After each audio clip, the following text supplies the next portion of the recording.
Hello and welcome to Contemplations. I'm Josh and I am joined by Beau, also known as BB Dade, also known as History Bro. Lots of pseudonyms there. And we are going to be talking about tribalism and/or group preference, and those terms can be used relatively interchangeably. I've just used the term tribalism because it's the more colloquial one, but group preference tends to be the one that in psychology we tend to prefer. But anyway, so what do you actually know about this sort of thing? Just out of curiosity on the outset. I'm sorry, I'm throwing you a very broad question right at the start. But about tribalism and in-group and out-group yeah, preferences. because I imagine in history there are lots of examples of this, and it's a means of understanding human behaviour in history, right? Or at least that's my understanding of it. Absolutely. Well, it seems to be the norm, just to be very broad speaking. The idea of having a strong out-group preference is very rare. I mean, there are examples, but it seems to be, not the norm. Exactly. And I'm going to talk briefly about the evolutionary basis for why we have this group preference, why it's reinforced, and also why it's still relevant to this day and still important, although people might not necessarily agree. I think it certainly is. So obviously early humans were ill-equipped to live independently from others, and this is part of the fact that we're reliant on tool use to compete with other animals, because say there was a tiger or a lion or something of that nature, we don't exactly have biology hasn't endowed us with enough to defend ourselves. We can't just punch it and it'll leave us alone because it's not really going to do anything. So we relied on large group sizes and basically intimidated animals away with our bipedal size and things like this. We've also got a lowered larynx so that we can make our voice sound deeper and more intimidating to other animals than otherwise. And group sizes supposedly, as some other primates do, throw stones and things like that to scare away animals. And once you're in a part of a large group, that's quite effective. Whereas as an isolated unit, you're not as likely to survive. Are you talking about sort of prehistory days? So like hunter-gatherer times before any settled Absolutely, civilization? Yeah, because that's more or less the lifestyle in which even our kind of pre-human ancestors would have lived in, that kind of lifestyle. I think that's been the case for millions of years, and probably up until 10,000 or so years ago when the first agricultural societies formed. That would be my understanding of the kind of window where that has been reinforced. So it's been a very, very long time, and it's deeply ingrained in us as a result because of how essential it was to our survival. And therefore, it's something that, even if you want to, it's very difficult to overlook. So a tribalistic mentality allowed preferences to form that better preserved things like social bonds.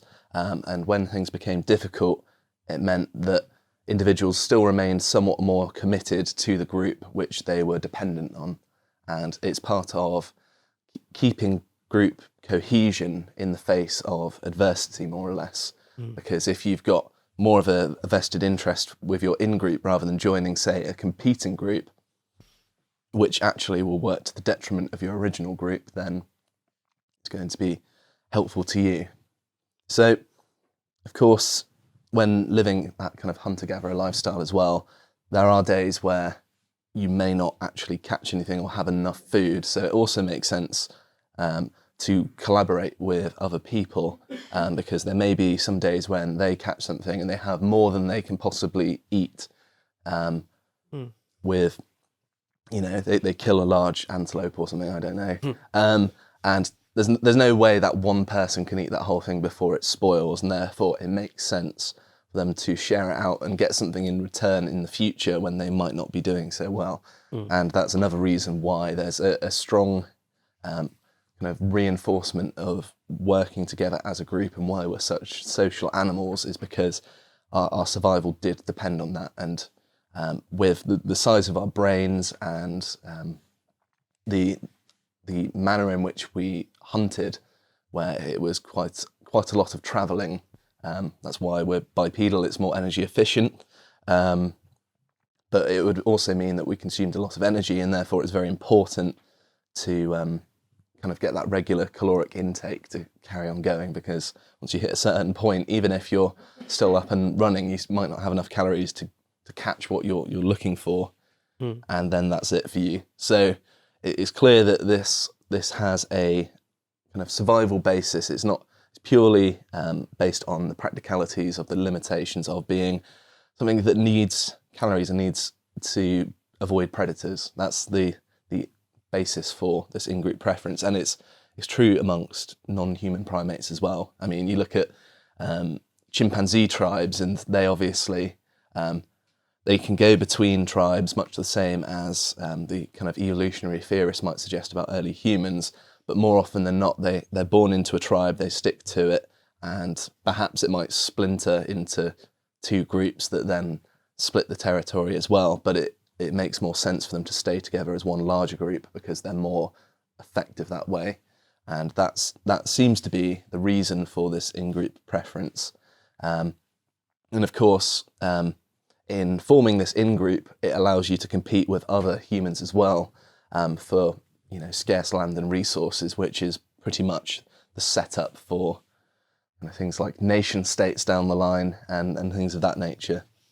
It makes me think of some of the earliest settlements, some of the earliest cities there are, sort of Jericho, Uruk, places like that. Or Göbekli Tepe. Mesopotamia, kind of that sort of area. Right? Yeah, Anatolia, Mesopotamia, sort of the earliest things that humans sort of collectively built, or Göbekli Tepe, the earliest archaeology we have at the moment. Immediately you can see there's collectives of people, hunters, working together in order to, maximise their resources, I suppose. And it seems to spring out of nowhere. There's just it obviously didn't, but that's just what the archaeology shows at the moment, that there was sort of nothing before Göbekli Tepe that we found. And then as soon as Göbekli Tepe is built, there's sort of iconography about hunting animals and obviously working together. I mean, it infers people working together. The archaeology, the monumental or monolithic stonework, there's no way this is just individual people, or even very small groups. It must have been relatively large. And then you look at Jericho, and they've got some of the earliest things there are grain silos for the collectivization of grain. It's funny you mention that because I was writing only recently about the very first governments that formed in Mesopotamia, and that was it's assumed to be finally with the kind of the advent of agriculture and things like that, people were actually getting surpluses of grain, and then this was the basis for what we might conceive of as government, because there was a centralised authority which protected all of the local farmers' grain surpluses in exchange for a fee or a tax, if you will. Right. And that is at least one theory of how government and more, I suppose, sophisticated, if you want to call it that, societies formed. Well, like having bureaucracies with like the early cuneiform tablets keeping track of everything. Exactly, yeah. Quite often grain, it seems like. Well, yeah. Lots of the early writings, as you say, have been of things like grain and trade and keeping tabs on what's going on with food shipments and things like that. And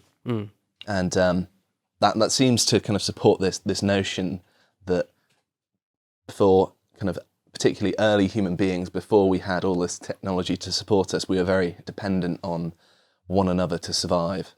And this is kind of this in-group preference, or this tribalism, is a relic of that, because you want to both preserve yourself and your place in your society, but also that the other people that you're dependent on, because of your dependence on them.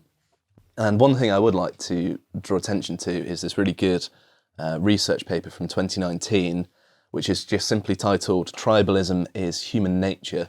And there are some little bits and pieces I wanted to read quotes from. So, coalitions that were more cooperative and cohesive, not only survived, but also appropriated land and resources from other coalitions, and therefore reproduced more prolifically, and thus passing on their genes and their loyalty traits to later generations.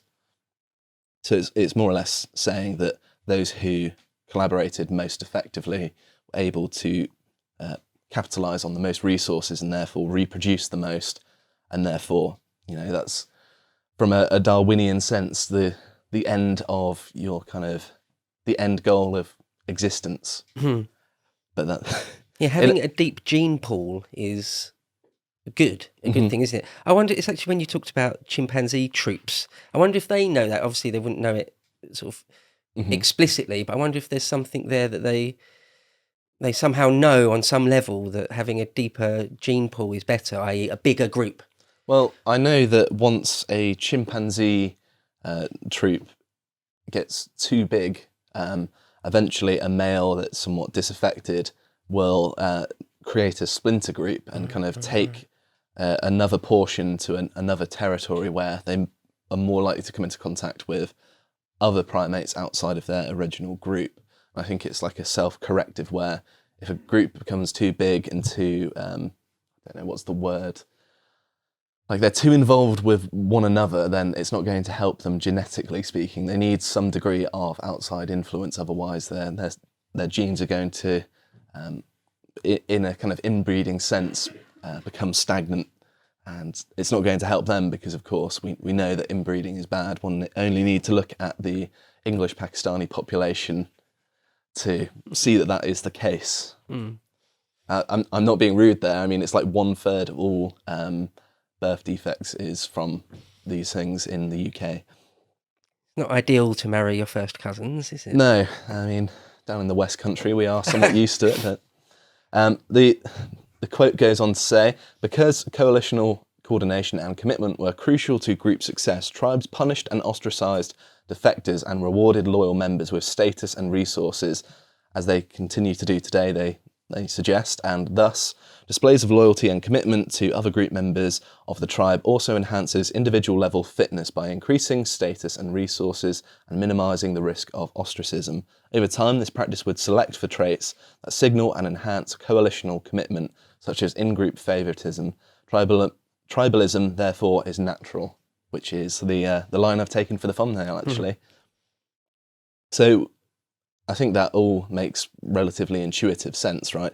That there is a selection for people being loyal to their in-group because you are dependent on your in-group at the end of the day. You need them to survive, and this is where that basis comes from, I think. And I thought it was interesting that they did mention that it works much the same way today, because that, for some reason, has become a politically contentious point. I'm not entirely sure why. I think anyone with a cursory knowledge of any psychology or biology or evolution in general would know that this is the case, right? But if anything, with the amount of specialization there is now, we're probably even more dependent on other people. But there's the fact that it's not as obvious because, of course, it's not as, we don't actually see the people we're dependent on because the society is so broad.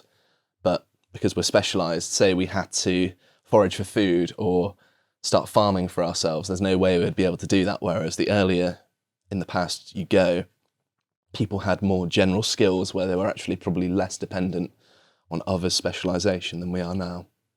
It does seem so strange to have sort of a strand of culture which aggressively, actively promotes an outgroup. That just seems, there's not many examples of that I can think of in all of history, really. Well, it's not even justifiably to your advantage because, there's a risk of, if you want to get involved in an outgroup, that they reject you, and then that if we're talking in historic terms, there may be violent repercussions for that rejection. So they don't want you going back to the rival group again, so they'll just kill you.